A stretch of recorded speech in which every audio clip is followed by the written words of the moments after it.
Hi and welcome to this video on rational and irrational numbers and also recurring decimals.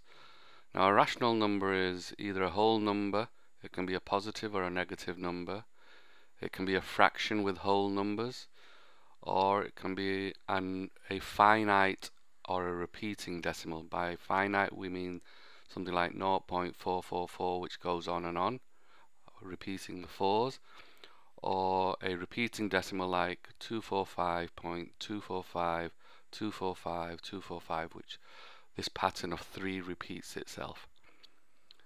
Irrational numbers are always never-ending repeating decimals like pi, which repeats, but none of the numbers repeat, they just carry on, so it'll be 3.14567321178. None of the numbers repeats itself, it just carries on. Irrational numbers are always like the product of square roots apart from perfect squares.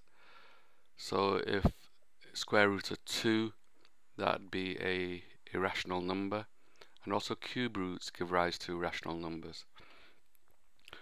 Recurring decimals often come up in your exam, and how to work out the recurring decimal as a fraction.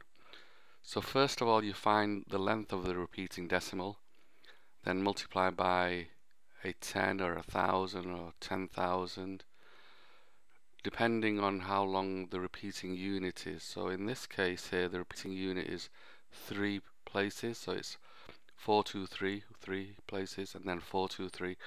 So we multiply here by 1,000.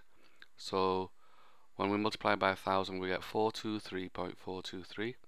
Subtract the original decimal, and this gives rise to 423. Okay, so what we've actually done here, if we write it down in algebraic form, is we got a 1000 multiplied by the repeating decimal.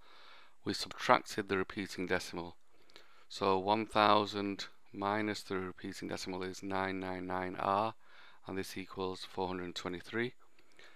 So we divide the 423 by 999 and we get our fraction.